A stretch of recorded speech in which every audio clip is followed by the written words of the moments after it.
Today I want to talk about the place of emotions, and I want to do that using uh, our brother Tyrese Gibson's recent interview at the Breakfast Club, where he's broken down and he's cried and he said a very powerful words, a powerful statement, a black man cry in describing his feelings regarding his separation from his ex-wife Samantha Lee and all of the saga that has ensued afterwards, including having to go through the child support um, and all those crazy stuff. But before we get into that, I would like to invite you to hit the subscribe button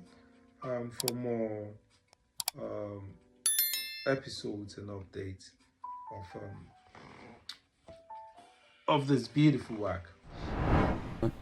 Are you really, really, really, have you really taken the time to deal with all of that grief? Or do you just try to stay busy to avoid it? I'm doing the best I can with every 24 hours I get.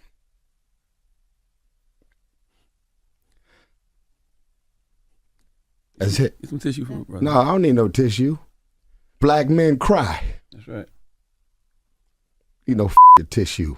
Every 24 hours I get, I'm doing the best I can. Beautiful Pain, 1992. There is no square footage I could ever live in. There is no rims, no jewelry, and no car. There is no net worth. There is no press release. There is no co-star. There is no collaboration in the world that could ever replace my mama. Now, should a man cry? This is a topic that a lot of people have spoken about how growing up as a boy, you're told, "Oh, why are you crying? You don't cry as a man." And Tyrese seems to be challenging that notion about whether you should cry as a man. There's nothing wrong in crying as a man. As a man or as a woman, you are given birth to by a father and a mother. So you've got a dual nature. You've got the feminine side from your mom, and you've got the masculine energy from your dad. So some of us are more in tune to the feminine side, some can be more in tune. And you have a um, very balanced no side of the two. But ultimately, a man should be able to express his emotions. We are an emotional being as a man. And it's not in the domain of a woman alone to be able to cry. So Tyrese is right. A man should be able to cry. But I want to approach this from a different angle. In the situation that Tyrese is in, after a very, not to call their breakup with his ex, and then going through all of this child custody issues and going through child support system where Tyrese has been asked to pay an exorbitant amount of money to maintain a 5-year-old, monthly. I think about, if I'm not wrong, I might be wrong, I think about $20,000 a month that Samantha Lee, the ex-wife, is asking for. And you would ask, and rightly so, why a 5-year-old would need such amount of money. But that is not a question that we're dealing with today. What we're dealing with today is the place of emotions, the place of cry in this kind of situations. And bearing in mind our focus, looking at when when you've separated from your ex, and there's no hope, there is no you don't see any, you don't see that relationship being repaired, it's broken up irreparably. In that situation, does emotion count? Does that have any impact? I don't think so. So I would like to disagree with Tyrese in this situation in terms of like whether you should cry. I think as a man, this is proven. Men are more driven towards logic, and in the situation where you have to do with where a relationship have been broken down irreparably, a logic comes to play. In the courts, in the system, in the child support system, child maintenance system, whatever it is, crying won't get you far. And that is why crying didn't get Tyrese far, and Tyrese had to spend time in the cell, the prisons. I was detained in the prison for, according to the court, for unpaid child support. All those days at the Breakfast Club didn't stop that from happening. So what am I saying? In essence, you need to know how to regulate emotions when it comes to it. That will not yield the result. We are emotional beings. I cry, but I cry in my pillows. I cry in my closet. I cry in my room. I cry in my bed. But when it comes to dealing with situations, when it comes to dealing with issues that have to do with your child, when it comes to dealing with having to spend time with your child, when it comes to fulfilling your responsibility as a father, there is no room for that. That will not work. That will not give you any advantage. So what am I saying in essence? Crying, there's no problem with crying. We should teach our sons to cry. We should teach our sons to show emotions. Whatever emotions we feel, however you feel, you need to let it go from your heart, from your chest of mind. We are human beings. So Tyrese is right to feel that emotion. Tyrese is right to feel that pain of someone you truly loved, and you feel like this person is taking you through this tough, difficult time. But when it comes to the child, when it comes to how you're going to parent a child when the relationship has broken up, there is no room for that. That will not bring any, will not yield any, I'm sorry to say, that will not give you any advantage. When it comes to child support, once a relationship is broken up, the child is innocent. The child has to continue to have the child father and the mother in his or her life. The child has needs. Now, how you determine that need? I can imagine this kind of exorbitant amount of money that's being called is ridiculous. I agree, 100% agree. But let's break it down. When the child breaks up, usually the child stays with the mother. And we know, there is no doubt about it, that some mothers might be beaten and then use that as a weapon, or use that as an avenue to rip off the father.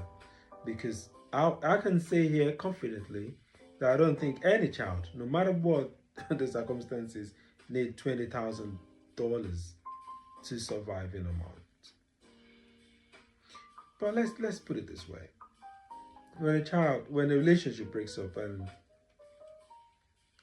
usually the child stays with the mom, you could apply for shared custody, what we call here shared contact, where you could have, depending on the situation, you live in the same city, you could have a 50-50. I've had it in the past.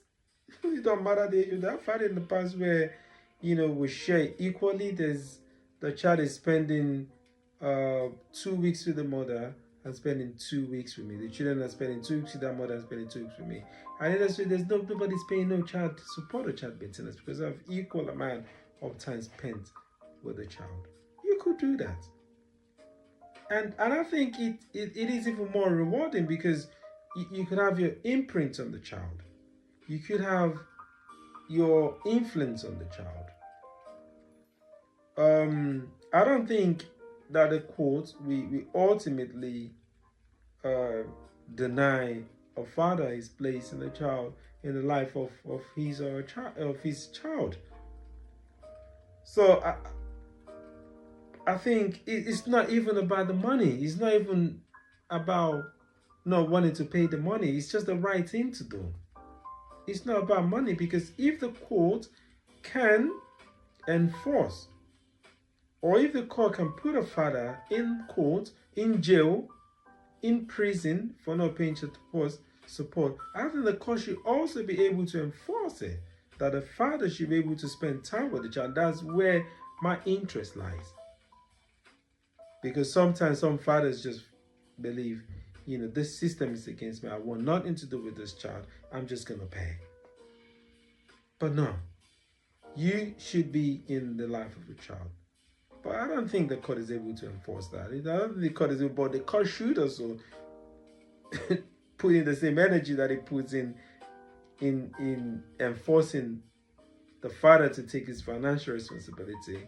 Should be able to put into the father also being there in the life of the child, because the child needs the father, needs the input of the father.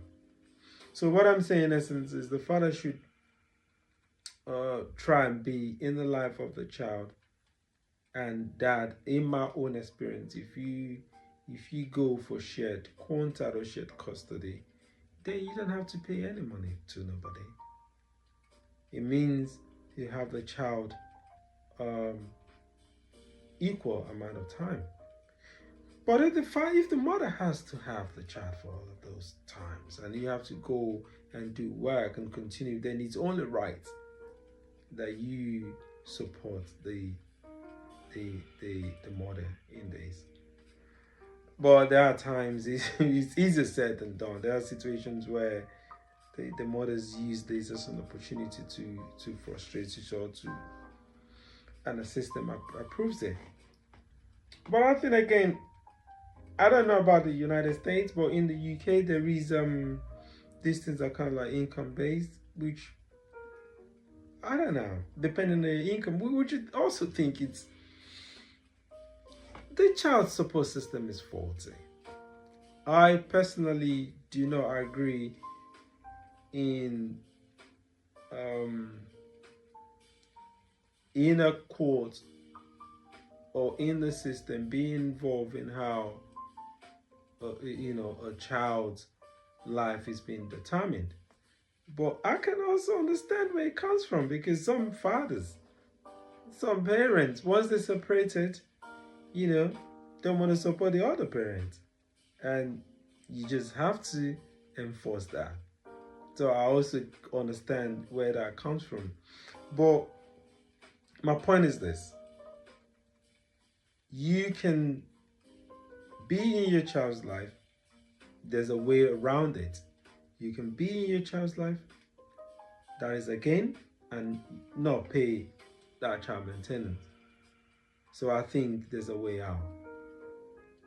So it is not a hopeless situation, because you end up gaining being in your child's life, spending time with your child, having an influence on your child, and yet also saving your money. But if the mother has to bear all of this burden, if the child has to be with the mother all of the times, then it's only right that you support this mother regardless. But then again, I understand, the question could be, how much does the child need? But the question that we're really focused on is place of emotion. Crying won't solve it. If anything, it's going to cloud your judgment. So I think, my brother Tyrese and, every other man or fathers in such situation should apply more to logic. Should look at every legal means that they can, be in the child's life without having to sacrifice maybe that resources in a way where it's biting down into the pocket. So I don't think it's something that calls for tears. Tears wouldn't solve it. crying won't solve it. We need to know the place of tears where we need to cry. So we need to be strong. You need to read into the laws. You need to see, rather than crying, you need to say, what does the law says? What are my rights within the ambit of the law? What can I do? How can I reduce it? So I think that is the more logical way to approach this situation. So from my own experience, I'm just gonna say, when you're faced with such a situation, you could negotiate. You could sit down with your ex and look at in a very pragmatic way and have an arrangement between you. But in some situations, it's very difficult where the court has to intervene. But even as that, you could pursue shared custody. Pursue shared custody. Have equal man, have shared times. Even if you're having your child, even if it's not 50-50, having a child for a certain amount of time in the year, certain nights in the year, that reduces the money you have to pay. And it's a win-win situation because you then have to spend time. But what happens in situations, I've seen situations, I've known people where they feel like, oh, I'm paying this amount of money, I don't need to save the child, and they feel like, I'm just, I've paid, I've done my work. But no, we can't take it out on the child. Rather, we should find a way where we can spend time with the child without having to spend the money. So I would say there are ways you can do it. I have done it. You can do it. You can have your child come spend time with you. You can do it. You can have your child for about the same amount of time that the woman. There is no law that will say you can have your child if you're a good man. So you should pursue that instead to make sure you're having your child for, if possible, an equal amount of time as the woman. And I'm sure that is going to nullify how much you don't have to pay for that. You don't have to pay the woman if you're having a child for the equal number of time. So I would recommend that. If that's not possible, even if you're having a child for certain nights in the year, that reduces the money you have to pay. So I would say the place of tears is, there's a place where you have to cry. I cry in my private. I don't need to come in public and cry. I can cry in my private. I can show my emotions in my private. But when it comes with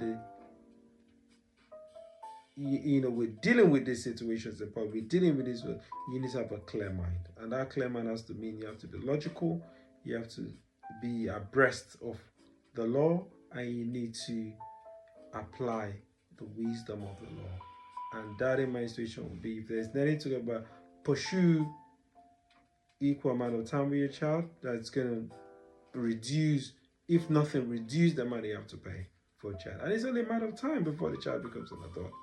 It's only a matter of time. And that is it. So I hope you've gained one or two things from this. And I'll see you next time.